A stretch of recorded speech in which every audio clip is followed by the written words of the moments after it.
Setiap hari dalam Selamat Pagi Malaysia, kita akan bersama dengan mereka yang sudah pun mendapatkan vaksinasi, sama ada dos pertama ataupun dos kedua. Saya pun dah dapat sebenarnya dos pertama. Saya dapat pada 25 hari Hashtag bulan. glowing sekarang. Hashtag glowing.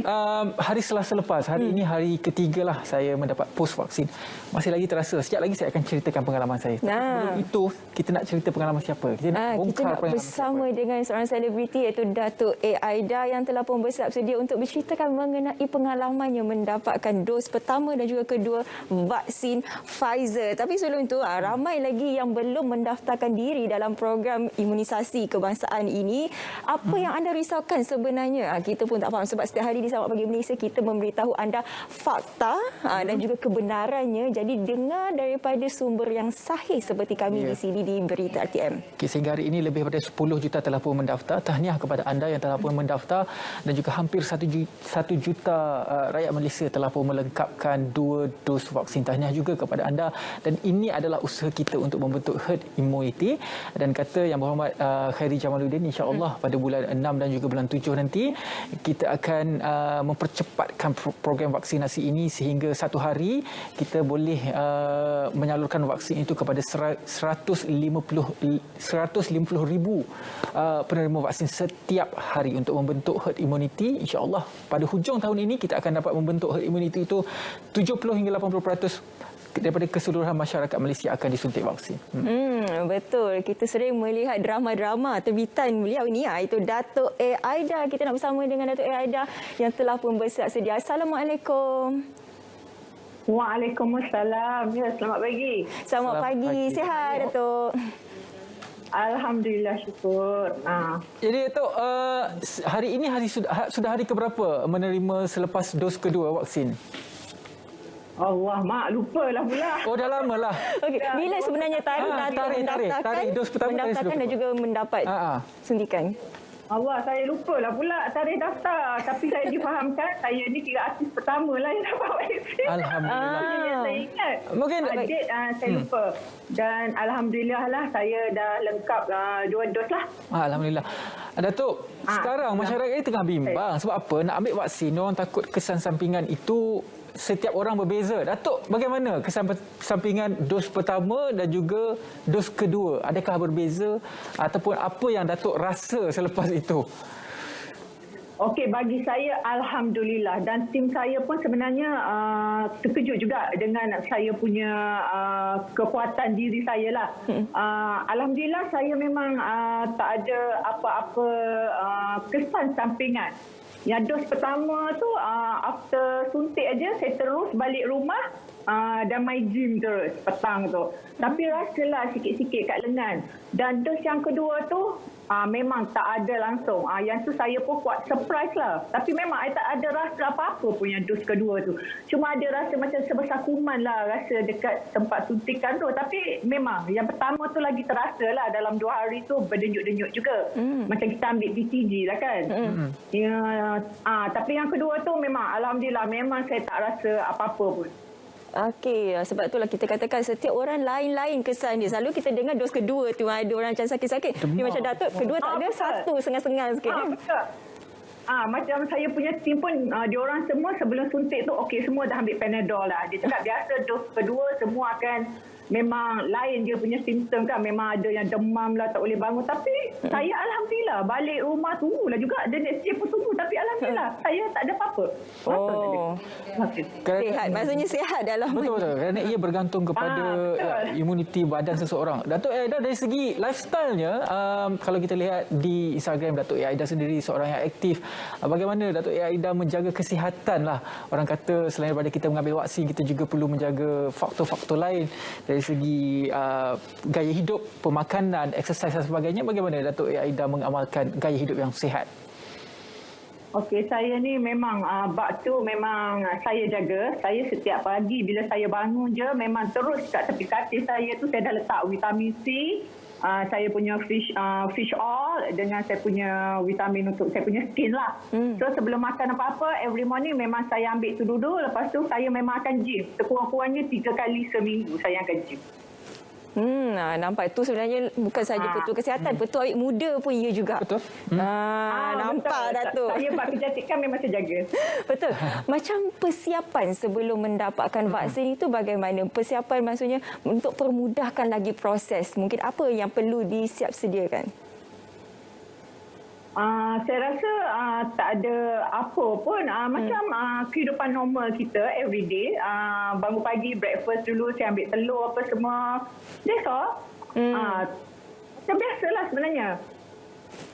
Baik, sebab apa? Sebab kita memang tahu macam Ridwan pun dah ambil vaksin. Paling penting sekali pakaian.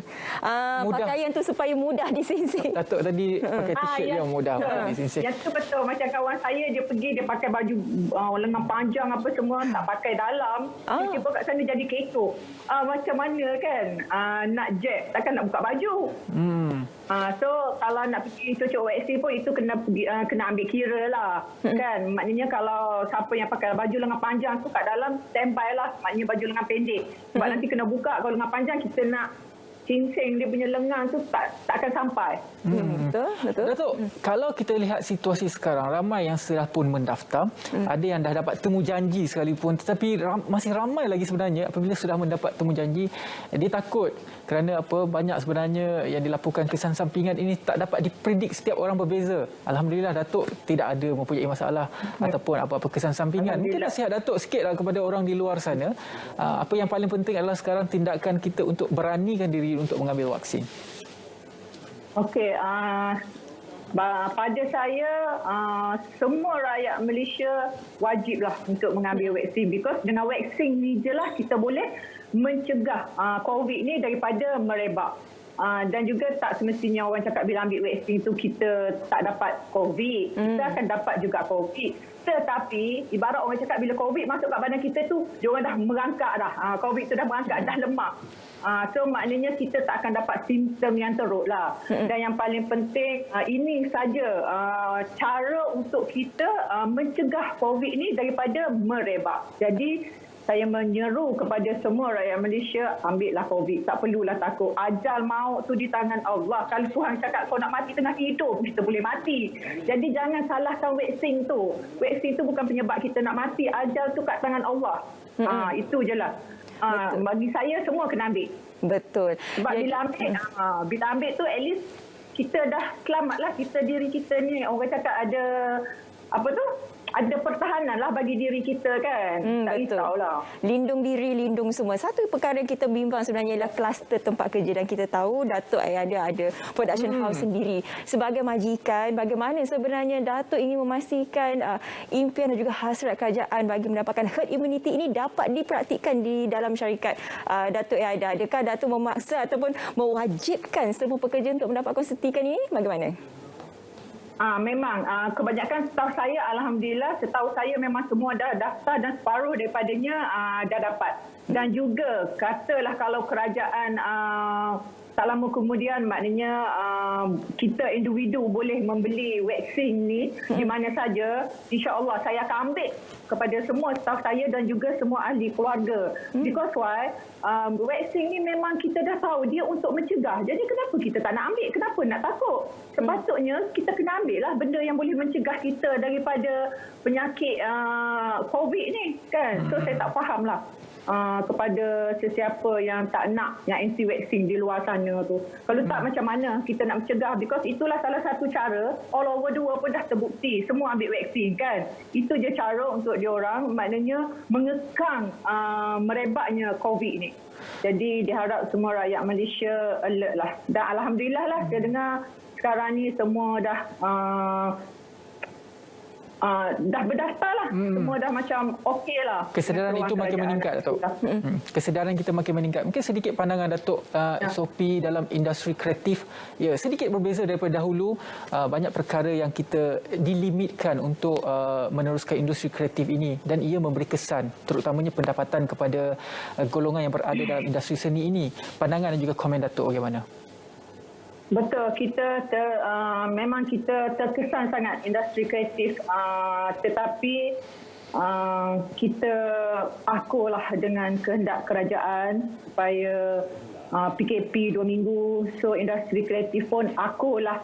Cuma kalau boleh sekarang ni kita orang merayu lah agar diberi ruang untuk kita menyambut aktiviti kita. Because why? Kita tim shooting ni, sebelum kita shooting kita dah pergi ambil test COVID. Dan amount kita shooting biasa 15 ke 25 orang. Jadi kita dah tahu amount kita ni semua dah ada test COVID apa semua. Kita pun location kita, kalau kita shoot kat situ aja. Kita tak campur dengan orang luar. Jadi saya pun berharap agar selepas ni kerajaan bagilah peluang kepada kita untuk bekerja kembali kan. Sebab kalau nak kira di luar sana masa malam pun boleh kan, shopping kompleks pun boleh, penjaja pun boleh, sedangkan dia orang semua tak ada ambil swab test, things like that lah. Sedangkan kita industri kreatif ni memang kita orang memang jaga sebab tu. Betul lah. Jadi kira ramai ahli mengadu jugalah sebab saya Timbalan Presiden Kesatuan Penerbit TV, so hari-hari memang saya punya ahli telefon macam mana ni nak kru yang kerja hari-hari kan, yang kerja hari bayar hari. Jadi ramailah yang mengadu apa semua. So kita pun tak tahu nak cakap apa.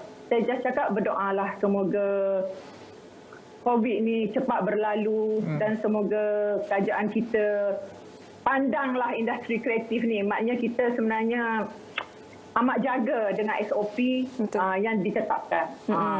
Itulah sebenarnya kebenaran yang cuba kita berikan kepada anda di luar sana. Setiap kali untuk kita melakukan penggambaran sebenarnya, memang kita kena buat swab test. Rasanya mereka yang berada di industri kreatif ni dah rasanya lebih 5-6 kali dah buat swab test. Apapun semoga suara... Saya memang spend banyak untuk swab test. Last month saya spend 30,000 untuk buat swab test. Tapi tak apa. Kita akur dengan kehendak kita buat swab test. Antara usaha yang dilakukan oleh penggiat seni seperti Datuk Aida, tahniah dan juga terima kasih diucapkan sekali lagi kepada Datuk Aida, salah seorang selebriti yang telah pun melengkapkan 2 dos vaksin dan juga pandangannya terhadap industri kreatif, dan insya-Allah pandangan itu akan didengar dan kita akan melihat perubahan kepada dunia kita. Terima kasih sekali lagi.